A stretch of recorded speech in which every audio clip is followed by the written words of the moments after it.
Hello students, welcome to Sai Meda YouTube channel. This is Shanmugam from Sai Meda Coaching Center. ఈరోజు ఈ వీడియోలో మనకందరికీ బాగా తెలుసు AP ECET 2025 exam results already release అయ్యింది. అందులో ఎలక్ట్రికల్ డిపార్ట్మెంట్లో సాయి మేధా కోచింగ్ సెంటర్కి టాప్ 10లో 5 ర్యాంక్స్ వచ్చాయమ్మా. ఒక ఎలక్ట్రికల్ డిపార్ట్మెంట్లో టాప్ 10లో 5 ర్యాంక్స్ వచ్చినాయి. అందులో ఈరోజు మన స్టూడియోలో ఎలక్ట్రికల్ విభాగంలో 7th ర్యాంక్ అచీవ్ చేసినటువంటి ఎం అమర్నాథ్ ఈరోజు మన స్టూడియోలో ఉన్నారు. అమర్నాథ్ ఎస్వి గవర్నమెంట్ పాలిటెక్నిక్ కాలేజీకి సంబంధించినటువంటి స్టూడెంట్స్ ఎలక్ట్రికల్ డిపార్ట్మెంట్లో మన సాయి మేధా కోచింగ్ సెంటర్లో online student at the same time offline students also. So online offline రెండు కూడా ప్రిపేర్ అయ్యారు. ఈరోజు అమర్నాథ్ని మనమందరం కూడా సన్మానించుకొని అమర్నాథ్ మాటల్లో వాళ్ళ జూనియర్స్కి అప్కమింగ్ ఈసెట్ 2027 ఆస్పిరెంట్స్ అందరికీ యూస్ఫుల్ అయ్యే విధంగా ఒక స్మాల్ ఇంటర్వ్యూ తన ఓన్ మాటల్లో ఎలక్ట్రికల్ డిపార్ట్మెంట్లో ఉండే స్టూడెంట్స్ అందరూ కూడా ఇన్స్పైర్ అయ్యే విధంగా, so mathematics, physics, chemistry, engineering subjects everything, తనకు పాజిటివిటీ ఏమేమి ఉన్నాయి ఎగ్జామ్స్ రాసేటప్పుడు, నెగిటివిటీ డ్రాబ్యాక్స్ ఏదేదైతే ఉందో ఎవ్రీథింగ్ మీతో అమర్నాథ్ పంచుకోవాలనుకుంటున్నాడు. కాబట్టి ముందుగా మనం సన్మానించుకున్న తర్వాత అమర్నాథ్ మాటల్లోనే ఎలక్ట్రికల్ డిపార్ట్మెంట్లో 7th ర్యాంక్ సక్సెస్ సాధించడానికి తను పడినటువంటి కష్టం ఎలాంటిదో మీరందరూ కూడా ఈ ఇంటర్వ్యూలో వింటారు. ఈరోజు మన మధ్యలో Sai Medha mathematics senior faculty Seenu sir ఈరోజు మనకు అవైలబుల్లో ఉన్నారు. సార్ వచ్చి అమర్నాథ్ని సన్మానిస్తారు. దాని తర్వాత ఇంటర్వ్యూ కొనసాగుతుంది.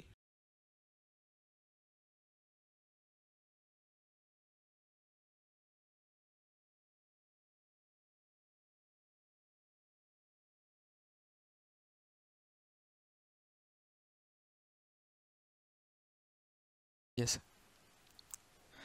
Hello, my dear friends. So, my name is Amarnath. So, I am studying in Electrical and Electronics Engineering in SV Government Polytechnic, Tirupati. So, మన రీసెంట్గా వచ్చినటువంటి ఏపీ ఈసెట్ 2025లో నాకు ట్రిపులీలో 7th ర్యాంక్ వచ్చింది. సో, ఈ యొక్క హ్యాపీనెస్ని మీ అందరితో కూడా కలిసి షేర్ చేసుకోవాలని నేను మీ ముందుకు వచ్చాను. So first of all I thank God for giving this opportunity to share with along with you. And second thing, my parents. So నేను ఎంతగానో ముందుండి నన్ను నడిపించినటువంటి మా పేరెంట్స్కి కూడా నేను ఎంతగానో ధన్యవాదాలు తెలియజేస్తూ ఉన్నాను. అండ్ వాళ్ళ యొక్క కృషి అండ్ వాళ్ళ యొక్క శ్రమ నేను ఎంతగానో ముందుకు తీసుకెళ్ళింది. సో అన్ని విషయాల్లో కూడా మా అమ్మ, మా నాన్న నన్ను ఎటువంటి ఇబ్బంది లేకుండా స్టడీస్లో వాళ్ళు చూసుకుంటూ వచ్చినారు. అండ్ థర్డ్ థింగ్, మా యొక్క కాలేజ్ గురించి చెప్పాలంటే, సో మా యొక్క హెచ్ఓడి కానీ, మా యొక్క సార్ వాళ్ళు కూడా, సుధీర్ సారు, తర్వాత పురుషోత్తం సారు, సో చాలా బాలు సారు మమ్మల్ని ఎంతగానో గైడ్ చేస్తూ వచ్చినారు. ఎటువంటి ఇబ్బందులు లేకుండా మంచిగా గైడ్ చేస్తూ వచ్చినారు అనమాట. అండ్ ఫైనల్గా ఈ యొక్క సక్సెస్ని నేను మీట్ అవ్వడానికి సాయి మేధా వాళ్ళు ఇచ్చినటువంటి కోచింగ్ నాకు ఎంతగానో ఉపయోగపడింది. అండ్ నాకు ఇచ్చినటువంటి సాయి మేధా వాళ్ళు అవకాశం బట్టి వాళ్ళు ఎంతగానో నాకు థ్యాంక్ తెలియజేస్తూ ఉన్నాను. సో నా యొక్క ప్రిపరేషన్ స్ట్రాటజీ గురించి నేను స్టార్ట్ చేసినప్పుడు నాకు బ్రాంచ్లో 76 మార్క్స్ వచ్చాయన్నమాట. సో దీనికి ఇక్కడ సాయి మేధా వాళ్ళు నాకు ఇటువంటి కోచింగ్లో నందకుమార్ సార్ కానీ, తర్వాత రాజశేఖర్ సార్ కానీ, తర్వాత ఫిజిక్స్ చెప్పినటువంటి ఇమ్రాన్ సార్ కానీ, సో వీళ్ళ యొక్క ఎస్పెషల్లీ నేను నందకుమార్ సార్ని చాలా థ్యాంక్స్ తెలియజేస్తా ఉన్నాను. ఎందుకంటే నేను ఆయన చెప్పినటువంటి ప్రతి ఒక్క క్లాస్ని ఫాలో అయ్యాను. సో కోర్లో చాలా కంటెంట్ ఉంటుంది. సో అయినప్పటికీ సార్ దాన్ని చాలా చక్కగా, నీట్గా అర్థమయ్యేటట్టు, గుర్తుంచుకునేటట్టు దాన్ని వివరించారు. సో దాన్ని బట్టి నేను నందకుమార్ సార్కి చాలా థ్యాంక్స్ తెలియజేస్తూ ఉన్నాను. అండ్ ట్రాన్స్ఫార్మర్ సబ్జెక్ట్స్ని చెప్పినటువంటి రాజశేఖర్ సారు, సో కంటెంట్లో ఆయన కావాల్సిన కంటే ఎక్కువగానే ఇన్ఫర్మేషన్ అనేది అక్కడ కంటెంట్లో మనకి అవైలబుల్లో ఉంది. సో దాన్ని బట్టి సార్కి కూడా థ్యాంక్స్ తెలియజేస్తూ ఉన్నాను. అండ్ నాకు మ్యాథమెటిక్స్లో అయితే 35 మార్క్స్ వచ్చాయి. సో ఆ యొక్క ట్రిక్స్ అన్నిటిని కూడా సాయి మేధా చాలా చక్కగా మాకు వివరిస్తూ వచ్చినారు. సో దాన్ని బట్టి మేము ఫాలో అవుతూ వచ్చినాము. అండ్ కెమిస్ట్రీలో, తర్వాత ఫిజిక్స్లో కూడా ఫిజిక్స్ అయితే ఇమ్రాన్ సార్ చాలా చక్కగా చెప్తా వచ్చినారు మనకు. అండ్ సో ఇక ప్రిపరేషన్ అంతటి గురించి చూస్తూ వచ్చినప్పుడు మనకి ఈ సెట్ అనేది 200 మార్క్స్కి. సో అయితే చాలామంది కన్ఫ్యూజ్ అవుతూ ఉంటారు. సో మనకు ర్యాంక్ వస్తుందా రాదా అనేసి. సో ఫస్ట్ థింగ్, మీరు ర్యాంక్ గురించి ఆలోచించకుండా మీకు కంటెంట్ నేర్చుకునే విషయం పైన ఫోకస్ చేసినట్టయితే అది మీకు చాలా ఉపయోగపడుతుంది. సో ఆ కంటెంట్ అనేది నేను ఇక సాయి మీదలో చూస్తూ వచ్చాను అనమాట. సో మనకి అర్థమయ్యేటువంటి వేలో నేను పర్సనల్గా ఎక్స్పీరియన్స్ చేస్తూ వచ్చినాను. సో జనరల్గా అందరికి తెలిసినట్టే మనకి మ్యాథమెటిక్స్లో 50 మార్క్స్ ఉంటాయి. సో ఈ 50 మార్క్స్ని మంచి స్కోర్ను మనం ఎలా గెయిన్ చేయాలి, సో దాని గురించి మనం ఇప్పుడు ఒక ఫ్యూ మినిట్స్ డిస్కస్ చేద్దాం. సో జనరల్గా మనకి మ్యాథమెటిక్స్లో ఓవరాల్గా సిలబస్ వచ్చేసి first year and third sem, fourth sem up to C2 syllabus వరకు. సో అయితే ట్రిగ్నామెట్రీ అనేది నేను స్టార్ట్ చేసినటువంటి టాపిక్ ట్రిగ్నామెట్రీ. సో అది అప్ టు 10 మార్క్స్ అనుకుంటాను, అది స్కోర్లో ఉంది. So I prefer for trigonometry starting. Then after that differentiations. So differentiations అనేది నాకు తెలిసినంత వరకు అందరికీ కూడా అర్థమయ్యే సబ్జెక్టే, ఈజీగానే ఉంటుంది. ఫస్ట్ ఇయర్ నుంచి మనం ఫోర్త్ సెమ్ వరకు అన్ని చేస్తూనే ఉన్నాము. సో డిఫరెన్షియేషన్స్ కూడా మనకి చాలా వెయిటేజ్ ఉంది. సో దాన్ని కూడా మీరు ప్రాపర్గా ఫాలో అయినట్టయితే, అంటే ముందుగా హై ఉన్నటువంటి మార్క్స్ని మీరు స్టార్ట్ చేస్తే మీకు ఫ్యూచర్లో ముందుకు మీరు ఎక్కువ స్కోర్ని మ్యాథమెటిక్స్లో గెయిన్ చేయగలుగుతారు. అయితే మ్యాథమెటిక్స్కి ఎందుకు రావాలంటే జనరల్గా మనం కోర్తో చాలా ఫెమిలియర్గా ఉంటాము, రెగ్యులర్గా దాన్ని ఎక్కువగా చదువుతూ ఉంటాము. అయితే ఈ ఎంపీసీస్ అనేవి మనం అంతగా గుర్తుపెట్టుకోలేము. సో కాబట్టి నేను ఫస్ట్ 50 మార్క్స్ ఉన్నటువంటి మ్యాథ్స్ గురించే చెప్తా ఉన్నాను. సో సెకండ్ థింగ్, డిఫరెన్షియేషన్స్కి లింక్ అయినటువంటిది ఇంటిగ్రేషన్స్ అనమాట. సో డిఫరెన్షియేషన్ అనేది ఇంటిగ్రేషన్స్కి ఆపోజిట్గా ఉంటుంది. సో కాబట్టి డిఫరెన్షియేషన్ తర్వాత ఎక్కువ మార్క్స్లో మనం గెయిన్ చేయగలిగినటువంటి ఇంటిగ్రేషన్స్ని కూడా మనం దాని తర్వాత ప్రిఫర్ చేస్తే చాలా బాగుంటుంది. సో ఇంకా తక్కువ మార్కులు ఉన్నటువంటి వాటి కోసం ఎక్కువ టైంని వేస్ట్ చేసుకోకుండా ఏవైతే ఎక్కువ మార్క్స్ ఉన్నాయో సో వాటిని ప్రాపర్గా మనం నేర్చుకోగలిగితే మనకి మంచి స్కోర్ని మనం గెయిన్ చేయగలుగుతాం. అండ్ సెకండ్ థింగ్ ఏంటంటే మ్యాథమెటిక్స్లో ఫార్ములాస్ చాలా ఎక్కువగా ఉంటాయి, దాన్ని నేను గుర్తుపెట్టుకోవాలి లేదనేటువంటి భయం అయితే ఉండాల్సిన అవసరం లేదు. సో మనకి చాలా ట్రిక్స్ అయితే సార్ వాళ్ళు చెప్తారు. సో ఆ ట్రిక్స్ కూడా ఫార్ములాస్ కూడా అవి మీరు జస్ట్ గుర్తుపెట్టుకున్నట్టు కాదు, కానీ ఒక లాజికల్గా వాటిని మనం గుర్తుపెట్టుకోగలిగితే మ్యాథమెటిక్స్లో మీకు మ్యాక్సిమం ఫార్ములాస్ అనేవి చాలా వరకు మనకి గుర్తుంటాయి. లేకపోతే జస్ట్ మీరు మెమరైజ్ చేస్తే వాటిని మర్చిపోతారు. సో ఫార్ములాస్ని ఒక లాజికల్గా మీరు గుర్తుపెట్టుకోగలిగితే మీరు ఎగ్జామినేషన్ వరకు కూడా మీరు మంచిగా వాటిని గుర్తుపెట్టుకుని రాయగలుగుతారు. సో తక్కువ మార్క్స్ ఉన్నటువంటి విషయాల్ని మీరు అంత ఎక్కువ టైం పెట్టి ఎక్కువ స్ట్రెస్ అవ్వకుండా సో వాటిని జనరల్ వరకు చూసుకున్నా కూడా మీరు లైక్ పార్షియల్ ఫ్రాక్షన్స్ కావచ్చు, కాంప్లెక్స్ నెంబర్స్ కావచ్చు, సో వాటికి మీరు అంత ఎక్కువ ప్రయారిటీ కాకుండా సమ్ లీస్ట్ ప్రయారిటీ ఇచ్చి జస్ట్ టాపిక్స్ని కవర్ చేయగలుగుతారు కూడా మీరు మ్యాథ్స్లో మ్యాక్సిమం స్కోర్ చేయగలుగుతారు. And second thing chemistry. So chemistry గురించి కూడా మనం చూసినట్టయితే ఎక్కువ మార్క్స్ ఉండేది లైక్ పాలిమర్స్ కావచ్చు, లైక్ అటామిక్ స్ట్రక్చర్. సో వీటిపైన మనకి ఎక్కువ మార్క్స్ అనేవి ఉన్నాయి. సో మనకి ఫిజిక్స్ని కూడా సేమ్ అంతే, మనం 25 మార్క్స్కి మనకి ఫిజిక్స్. సో ఈ 25 మార్క్స్లో మనం మ్యాక్సిమం మార్క్స్ని స్కోర్ చేయాలంటే నాకు 14 మార్క్స్ వచ్చాయి. సో నేను ఇంకా ఎఫెక్టివ్గా ప్రిపేర్ అవ్వలేకపోయాను, బికాజ్ ఎందుకంటే నేను అంత ఎఫర్ట్ పెట్టలేకపోయాను.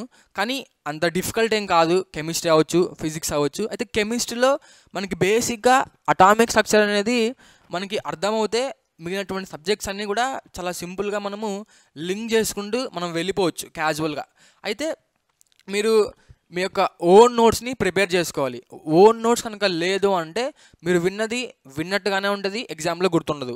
సో కాబట్టి మీరు ఎంత మీ క్రియేటివ్గా ఓన్ నోట్స్ని మ్యాథ్స్లో కావచ్చు, ఏ సబ్జెక్ట్లోనే కావచ్చు ప్రిపేర్ చేసుకోగలుగుతారో సో ఆ యొక్క ఓన్ నోట్స్ అనేది మీకు ఇప్పుడు మాత్రమే కాదు కానీ మీ యొక్క ఫ్యూచర్లో కూడా మనకి కోర్ సబ్జెక్ట్స్ అనేవి చాలా ఉపయోగకరంగా ఉంటాయి. సో మీకు ఓన్ నోట్స్ చాలా జాగ్రత్తగా ప్రిపేర్ చేసుకోండి. And second thing physics. అయితే నా యొక్క టైం అవైలబిలిటీని బట్టి నేను ఫిజిక్స్ని కవర్ చేయలేకపోయాను. అయితే నేను ఫిజిక్స్ 7 మార్క్స్ని స్కోర్ చేశాను. So I think it is least in my marks. అయితే ఎందుకు నేను తక్కువ మార్కులు తెచ్చుకున్నానంటే చాలామంది ఫిజిక్స్ అంటే భయం అంటూ ఉంటారు. యాక్చువల్లీ అంత భయపడాల్సినటువంటి కష్టం అనేటువంటి మాటను పక్కన పెడితే ఫస్ట్ థింగ్ మనం కష్టపడాలి, ఆ సబ్జెక్ట్ అనేది మనకి ఈజీగా అవుతుంది.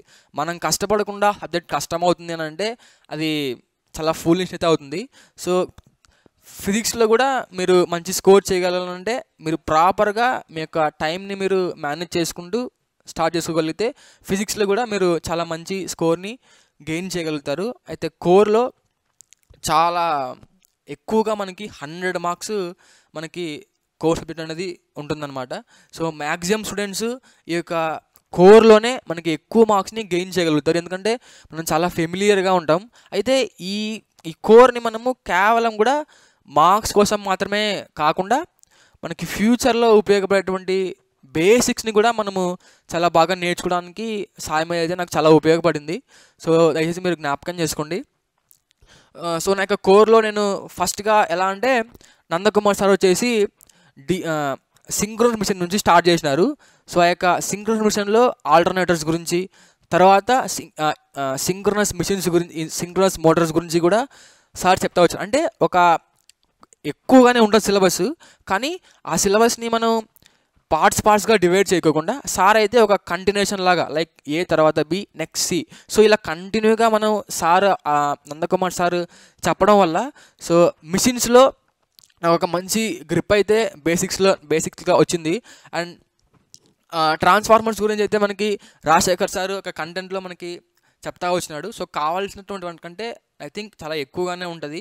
సో మీరు ఎంత గ్రాఫ్స్ చేసుకోగలిగితే సో మనకి అంత యూస్ఫుల్గా ఆ కంటెంట్ అనేది మనకు ఉంటుంది అనమాట. అండ్ నెక్స్ట్ థింగ్, మనకి ఎక్కువగా మార్క్స్ ఉన్నటువంటి పవర్ సిస్టమ్స్లో అయితే ట్రాన్స్మిషన్ అండ్ డిస్ట్రిబ్యూషన్కి మనకి 10 మార్క్స్ అనేవి వాటిపైన ఉంటాయి అనమాట. అయితే ఈ పవర్ సిస్టమ్స్ కూడా నందకుమార్ సార్ గారే చెప్తా వచ్చారనమాట. So power PS1 and 2 and 3, so ఈ అన్నీ కూడా ఒక ఫ్లోలో ఒక ఆర్డర్లో చెప్పడం వల్ల సో మర్చిపోకుండా ఎక్కువ రోజులు గుర్తుపెట్టుకోవడానికి నాకు అది చాలా హెల్ప్ఫుల్గా అయింది. ఎందుకంటే మనకు నర్వస్ సిస్టమ్ అనేది ఒక ట్రీ లాగా ఉంటుంది అనమాట. ఒకే వేలో మనం వెళ్ళినట్టయితే ఆ యొక్క పాయింట్ ఆఫ్ వ్యూలో మనం తెలుసుకోగలుగుతాం. మధ్యలో ఎక్కడ బ్రేక్ అయినా కూడా మనకు ఆ యొక్క లింక్ అనేది మిస్ అవుతుంది. సో నందకుమార్ సార్ అయితే ఆ యొక్క పవర్ సిస్టమ్స్ని ఒక లింక్ లాగా చెప్తా వచ్చారనమాట. మనకు తెలుసు జనరేషన్, ట్రాన్స్మిషన్ అండ్ డిస్ట్రిబ్యూషన్, ఫైనల్గా మనం చూసినట్టయితే switch gear and protection. So చాలా క్లియర్గా మనకు సార్ చెప్తా వచ్చినారు. సో అవి కూడా మనకి మన ఓన్ ప్రిపరేషన్ అంటే నోట్స్ని చాలా బాగా ప్రిపేర్ చేసుకోవాలి. సో ఫైనల్గా ఈ మూడిటి బట్టి నేను ఏం చెప్తానంటే మీ యొక్క టైం మీకు చాలా ఎక్కువగానే ఉంటుంది. ఐ మీన్ సెకండ్ ఇయర్లో తీసుకున్న వాళ్ళకి. సో ఫస్ట్ ఇయర్లో నేను థర్డ్ ఇయర్లో తీసుకున్నాను అనమాట. సో ఈ థర్డ్ ఇయర్లో తీసుకోవడం వల్ల సమ్ డిఫికల్ట్గానే ఉంటుంది అండ్ అకాడమిక్స్ని అండ్ బ్యాలెన్స్ చేయడానికి చాలా డిఫికల్ట్గానే ఉంటుంది. అయితే మీరు సెకండ్ ఇయర్లోనే లైక్ థర్డ్స్ అయిపోయిన తర్వాత కావచ్చు, లేకపోతే ఫోర్త్ థింగ్ స్టార్టింగ్లోనే కావచ్చు తీసుకున్నట్టయితే మీకు టైం అవైలబిలిటీ అనేది ఎక్కువగా ఉంటుంది. సో టైం ఉంటుంది కదా అనేసి మనం నెగ్లెక్ట్ చేయకుండా సబ్జెక్ట్ని నేర్చుకోవడానికి ట్రై చేస్తే మనం మార్క్స్ని మాత్రమే కాదు ఇక కాన్సెప్చువల్ స్కిల్స్ని కూడా మనం నేర్చుకోగలుగుతాం అనమాట. సో ఫైనల్గా నేను చెప్పేది ఏంటి అని అంటే మీరు స్టార్టింగ్లో ఎంపీసీని స్టార్ట్ చేసి కోర్ని మంచిగా నేర్చుకున్నట్టయితే మీకు ఎక్కువ స్కోర్ అనేది ఎంపీసీలో వస్తుంది. అండ్ కోర్తో మీరు ఫెమిలియర్గా ఉంటారు కాబట్టి అండ్ మీకు కోర్లో కూడా మీరు మంచి స్కోర్ని మీరు తెచ్చుకోగలుగుతారు. ఎంత ప్రిపేర్ అయినా కూడా మనం కంపల్సరీగా ఎగ్జామ్ రాయాలి. సో ఆ ఎగ్జామ్ రాయకుండా మనం ఎంత ప్రిపేర్ అయినా కూడా వేస్టే. సో అయితే సాయి మీద టీం వాళ్ళు ఏం చేస్తున్నారు అంటే మనకి ఆ ఎగ్జామ్ టైంలో ఆ యొక్క ఫియర్ని పోగొట్టడానికి, అదే టైంలో మనల్ని మనం చెక్ చేసుకోవడానికి వాళ్ళు చెప్పినటువంటి టాపిక్స్ పైన వాళ్ళు రెగ్యులర్గా ఐ మీన్ వీక్లీ మనకి టెస్ట్ సిరీస్ అనేవి ఆన్లైన్లో మనకి ప్రొవైడ్ చేయడం అనేది జరుగుతుందన్నమాట. సో ఈ టెస్ట్ సిరీస్ రాయడం వల్ల మనకి యూజెస్ ఏంటి అని అంటే ఫస్ట్ థింగ్ ఏంటంటే చాలామంది ప్రిపేర్ అవ్వకుండా రాస్తారు. సో అది కూడా మంచిది, ఎందుకంటే అతను ఏ స్టేజ్లో ఉన్నాడో మనకి అర్థమైపోతుంది. అది రెండో విషయంకి వస్తే మనకి ఒక భయం అనేది కలుగుతుంది అనమాట. సో ఇన్ని మార్క్స్ పెట్టినా కూడా నేను అంత ఎక్కువ స్కోర్ని తెచ్చుకోలేకపోయాను అనేసి టెస్ట్ సిరీస్లో మనకి ఒక అనాలిసిస్ అనేది అవుతుందన్నమాట. అండ్ థర్డ్ థింగ్, మనం కనుక మంచి స్కోర్ని తెచ్చుకున్నాం అనుకో మనం ఇంకా కొత్త విషయాలు కూడా ఆ యొక్క సబ్జెక్ట్లో కావచ్చు, కోర్లో కావచ్చు నేర్చుకోవడానికి స్కోప్ ఉంటుంది అనమాట. అండ్ అదే టైంలో మనకు ఒక కాన్ఫిడెన్స్ అనేది వస్తుంది, ఓకే నేను ఇన్ని స్కోర్ని చేయగలుగుతా ఉన్నాను. సో సాయి మీద వాళ్ళైతే రెగ్యులర్గా మనకి first I mean industrial training అయితే ఇండస్ట్రియల్ ట్రైనింగ్ అప్పటి వరకు ఒక టెస్ట్ సిరీస్ ఉంటుంది. తర్వాత మళ్ళీ ఫ్రెష్ బ్యాచ్ కూడా ఫ్రెష్గా మనకి టెస్ట్ సిరీస్ అనేది ఆన్లైన్లో అండ్ ఆఫ్లైన్లో కూడా అవైలబుల్గా ఉంటుందన్నమాట. సో మీరు ఈ యొక్క అవకాశం చాలా జాగ్రత్తగా యూటిలైజ్ చేసుకోవాలి, ఎందుకంటే టెస్ట్ సిరీస్ రాయడం వల్ల మీకు ఆ యొక్క ఎగ్జామ్లో కొద్ది వరకు మ్యాక్సిమం ఫియర్ అనేది మీకు ఎలిమినేట్ అయిపోతుంది అనమాట. అండ్ అండ్ ఫైనల్గా నేను ఆ టెస్ట్ సిరీస్ని ఎలా యూటిలైజ్ చేసుకున్నాను అంటే, నేనైతే రెగ్యులర్గా అయితే ఫాలో అవ్వలేకపోయాను, కానీ లాస్ట్ పీరియడ్లో లాస్ట్ 1 month అండ్ ఆ పీరియడ్లో నేను రాయడం అనేది స్టార్ట్ చేశాను అనమాట కోర్లో. అయితే నేను మీకు ఇచ్చే సలహా ఏంటంటే, మీరు ఏ టాపిక్ అయితే ప్రిపేర్ అయ్యారో ఆ టాపిక్కి అయినటువంటి ఆ యొక్క టెస్ట్ సిరీస్ని మీరు అప్పుడే రాస్తే బెటర్గా ఉంటుంది. అయితే అది టైం మేనేజ్ చేసుకోవాలనే విషయాన్ని నేను అందులో ఎలిమినేట్ లాగే అనమాట. సో మీరు ఒక టైంని ఎఫెక్టివ్గా యూటిలైజ్ చేసుకోగలిగితే మీరు ఒక టాప్ 10లో ఇంకా మంచి స్కోర్తో ఉండగలుగుతారు. సో టెస్ట్ సిరీస్ గురించి మనం డిస్కస్ చేసాం. సో ఫైనల్గా నా యొక్క గోల్ ఏంటి అని అంటే, సో నేను గేట్లో మంచి స్కోర్ తెచ్చుకుని సో పబ్లిక్ సెక్టర్ అండర్టేకింగ్స్లో నేను మంచి ఒక కంపెనీలో నేను ఉండాలనుకుంటున్నాను. సో ఇది నా యొక్క గోల్ అనమాట. అండ్ ఫైనల్గా నాకు పర్సనల్ గోల్ ఏంటి అంటే, నేను హ్యాపీగా ఉండాలి, నా చుట్టూ ఉన్న వాళ్ళు కూడా హ్యాపీగా ఉండాలి. సో ఇది నా యొక్క గోల్. అయితే మనకి గేట్ కోచింగ్ తీసినటువంటి వాళ్ళకి సాయి మీద ఎవరికైతే టాప్ 10లో ర్యాంక్స్ అయితే వస్తాయో సో వాళ్ళకి గేట్కి యాక్సెస్ అనేది మనకి సాయి మీద వాళ్ళు ఇక్కడ ప్రొవైడ్ చేస్తారు. సో ఫ్రీ ఆఫ్ కాస్ట్తో ఎవరైతే టాప్ 10లో మనకి స్కోర్ని గెయిన్ చేయగలుగుతారో, ర్యాంక్ తెచ్చుకుంటారో సో వాళ్ళకి సాయి మీద అనేటువంటి మంచి ఒక గేట్ కోచింగ్ని కూడా వాళ్ళు ప్రొవైడ్ చేయడం జరుగుతూ ఉంది. సో ఫైనల్గా నాకైతే మరొకసారి నాకు స్టేట్ 7th ర్యాంక్ వచ్చింది. సో నేను చాలా థ్యాంక్స్ తెలియజేస్తూ ఉన్నాను. సో మన సాయి మీద డైరెక్టర్ అయినటువంటి రమణ సార్కి కూడా నేను ఎంతగానో థ్యాంక్స్ చెప్తా ఉన్నాను. అండ్ ఫైనల్లీ నేను మా యొక్క పేరెంట్స్కి కూడా ఎంతగానో నన్ను గైడ్ చేసినటువంటి, ముందుకి పుష్ చేసినటువంటి, ఎకనామికల్గాను ఎటువంటి ఇబ్బందులు లేకుండా మా అమ్మ, మా నాన్న కూడా అండ్ మా అక్క కూడా చాలా నన్ను గైడ్ చేస్తూ వచ్చారు. ఎస్పెషల్లీ మా అక్క అండ్ మా అమ్మ చాలా నన్ను ముందుకు తీసుకెళ్తా వచ్చినారు. అండ్ మా కాలేజ్లో కూడా మా సార్ వాళ్ళు కూడా అండ్ హెచ్ఓడి మేడం కావచ్చు, EEE ఫ్యాకల్టీ కావచ్చు, మా రూమ్మేట్స్ కావచ్చు, నాతో ఉండే ఫ్రెండ్స్ కావచ్చు, సో వాళ్ళ గైడెన్స్, వాళ్ళ స్ట్రెంగ్త్, నన్ను చాలా విషయాలు కూడా స్ట్రెంగ్త్ చేస్తూ వచ్చారు. అండ్ నేను పర్సనల్గా I thank God for giving this great opportunity to share my success and in ECET examination. And ఫైనల్గా ఈ అవకాశం ఇచ్చినటువంటి సాయి మీద వాళ్ళకి నేను ధన్యవాదాలు తెలియజేస్తా ఉన్నాను. అండ్ నా జూనియర్ స్టూడెంట్స్కి నేను సలహా చేసే విషయం ఏంటంటే, మీరు ఆలోచించి, ఎందుకంటే మొత్తం అయిపోయిన తర్వాత నేను తీసుకుంటే బాగుండేది అనేటువంటి థాట్లోకి రాకుండా మీరు అంత త్వరగా తీసుకున్నట్టయితే అంత మంచి ర్యాంక్స్ని మీరు చూడగలుగుతారు. సో నాకు జూనియర్ స్టూడెంట్స్కి నేనైతే సాయి మీదని ప్రిఫర్ చేస్తాను. So thank you so much.